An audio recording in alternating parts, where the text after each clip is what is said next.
Hola, buenos días. Gracias por querer escuchar esta comunicación, la innovación como motivación, trabajar la literatura infantil y juvenil desde otras perspectivas docentes con la actividad Go Talent, personajes de la LIG. En fin, tenemos muy poco tiempo para explicar, con lo cual esto será un elemento muy de sintetización. Hay que recordar lo que decía Nichols, ¿verdad? Que la innovación docente solo viene para introducir mejoras que ayuden a cubrir las necesidades de docentes y alumnado. Entonces, ¿qué nos encontramos en un serio problema? Y es que todos los datos en torno a la lectura, PISA, barómetros de lectura del Ministerio, arrojan unos números preocupantes.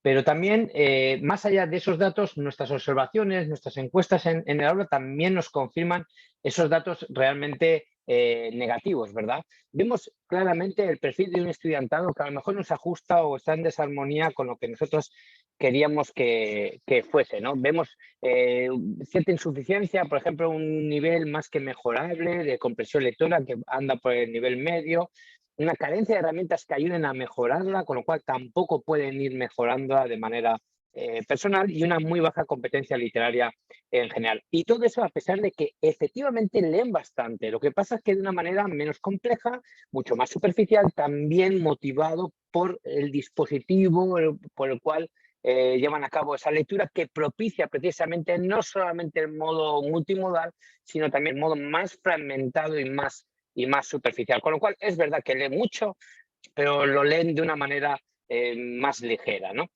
Hallamos además también el gran o el escaso interés que tienen por la lectura literaria, con lo cual nos encontramos un panorama bastante complicado y tenemos que hacer frente a ello, ¿no? Un conocimiento literario bajo, desconocen obras, autoras, autores, personajes, tanto de la ley como de la literatura en general, y además carecen de recursos formativos para después implementar la educación literaria en un aula de primaria. Y esto sí es preocupante, porque entonces siempre estamos dentro de la misma rueda.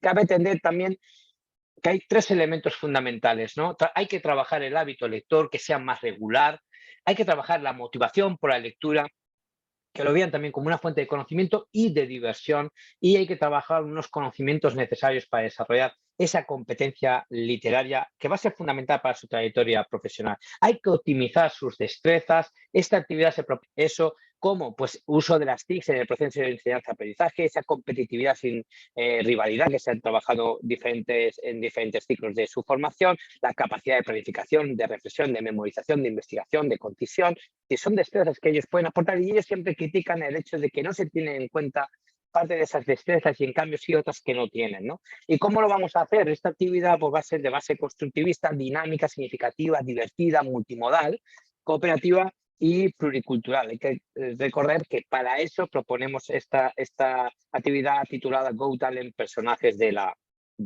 LIG.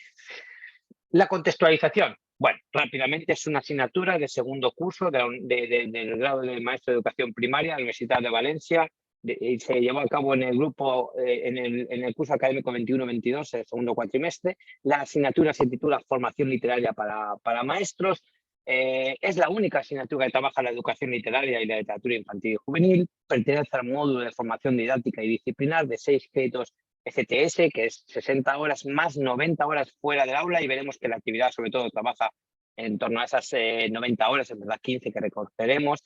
Se llevó a cabo en un grupo de manera experimental con 48 estudiantes, 40 mujeres, 8 hombres, perfiles socioeconómicos y culturales muy heterogéneos y edades entre 19 y 26 años. Bueno, tuvimos que sacar una serie de conclusiones, una evaluación de conocimientos previos que nos diera un poco el panorama. ¿Y qué vemos? Pues básicamente muy bajo hábito lector o muy inconstante, propiamente una muy baja motivación por la lectura. El 77% dice que no tiene motivación por la lectura literaria.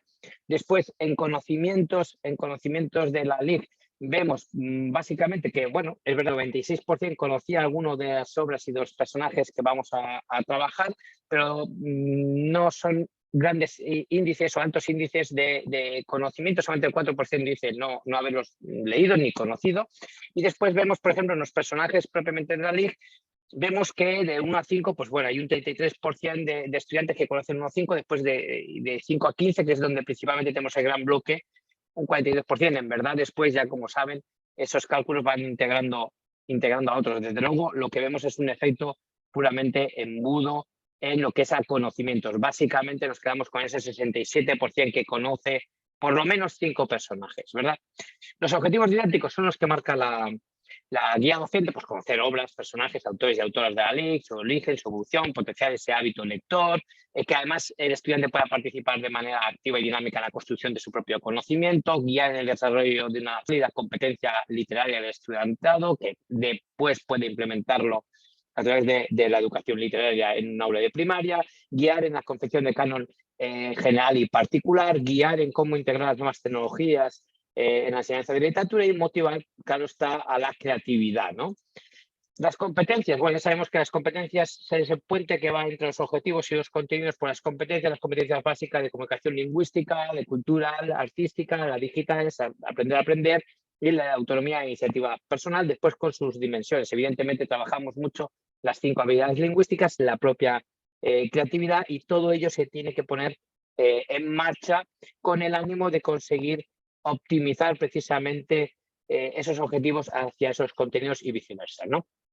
¿Qué contenidos? También los marca, igual que los objetivos y las competencias, los marca precisamente la guía docente, obras, personajes, autores y autores propios de la LIC, propios del canon literario establecido, su tipologización y su caracterización, si son estereotipos, si no son estereotipos, en qué sentido son estereotipos, parámetros y estrategias discursivos literarias propias de la literatura infantil y juvenil, y el proceso de enseñanza-aprendizaje de la lectura literaria en diferentes ciclos.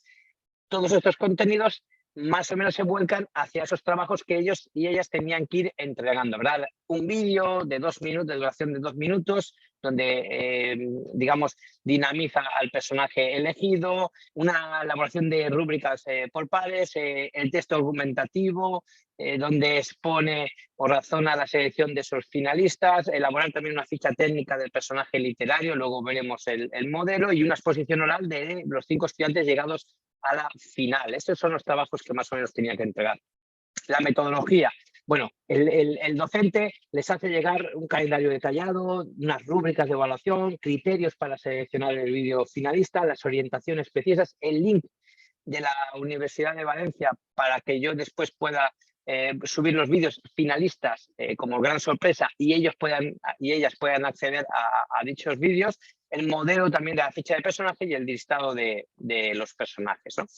El tema se muestra claro: construcción y actualización, dinamización de los personajes clásicos de la literatura infantil y juvenil. Y tiene 4 fases, ¿no? 4 fases donde veremos que se trabaja la investigación, la memorización, la ejecución, la reflexión y la evaluación de una manera individual y colectiva, fuera y dentro del aula, y utilizando diferentes materiales. Bueno, tenemos la fase primera, tiene que ver con la investigación, es individual, fuera del aula, trabajamos sobre todo la lectura y el material es el libro. Se les entrega esta ficha de personajes, 50 personajes, ¿de acuerdo? Ellos tienen que elegir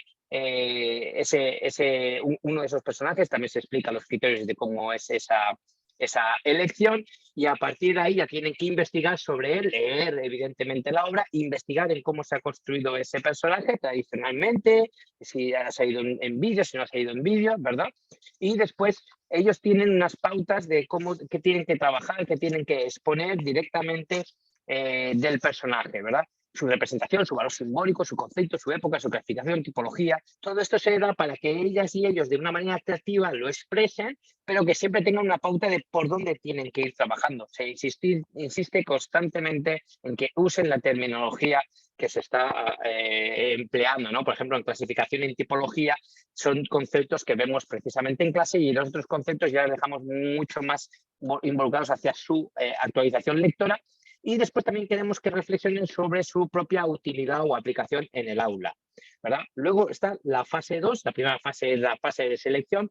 Esa fase 2 de memorización y ejecución, tiene que aprenderse o elaborar un guión, y de ese guión tiene que memorizar.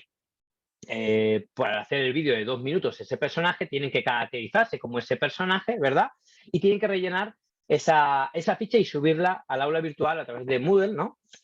Con una tarea, ¿no? He puesto ahí, comprate la foto para que se vea que ahí tiene que ir la foto, se tienen que hacer una foto con el personaje caracterizado, y esa ficha luego el profesor la edita y hace un álbum muy bonito donde ellos y ellas pueden siempre consultarlo. Es un álbum para los estudiantes, para el estudiantado, ¿de acuerdo? Y entonces ya tienen un material al que siempre pueden regresar. Aquí se trabaja sobre todo la escritura y la oralidad. Entonces tenemos la fase 3. En la fase 3 vemos que ya cada estudiante entra al aula virtual para ver los vídeos de las compañeras y de los compañeros y tiene una rúbrica de evaluación. Tiene que evaluar 10 vídeos, ¿no? Los que elige como 5 finalistas y otros 5, ¿de acuerdo? Y entregarme en un solo archivo esas 10 evaluaciones al aula virtual en tarea, evidentemente en una fecha muy determinada y muy concreta, y en privado la lista de los 5 vídeos finalistas. Yo haré una valoración, un recuento, y entonces subiré los 5 vídeos finalistas a Docente Virtual de la Universidad de Valencia, que es una plataforma para este tipo de soporte en vídeo. ¿De acuerdo? Y entonces hay un poco de sorpresa. ¿Qué ocurrirá entonces aquí? Pues ya es un trabajo colectivo e individual al mismo tiempo, donde se trabaja reflexión, evaluación y la memorización. Esto ya es en el aula. Se trabaja la escritura, la oralidad y la escucha. ¿Qué ocurre? Pues que los 5 finalistas tienen que hacer una exposición de 5 minutos cada uno en clase para explayarse más, para de una manera más completa hablar más de su personaje, y en este caso el resto de la clase hace de jurado. Cada intervención se puede hacer se tienen que hacer 5 preguntas, eso hará los miembros del jurado. Cada miembro del jurado solamente podrá hacer una pregunta, con lo cual yo estaré evaluando también cómo interactúa ese jurado, ¿de acuerdo? Y después haremos una deliberación para determinar quién es el ganador este año del Go Talent de personajes de la LIG. En fin, el tiempo está, por un lado tenemos el tiempo fuera y por otro lado el tiempo dentro de clase, ¿verdad? Trabajo autónomo principalmente cubre 15 horas, que la tienen aquí detalladas, más o menos segmentadas, buscando siempre un perfecto equilibrio de las 90 horas que tiene que trabajar fuera de clase. Esta actividad cumple 15, y luego el trabajo en clase son 170 minutos, 50 minutos para una sesión explicativa y 120 minutos para la sesión de las exposiciones y la deliberación del jurado y el premio final.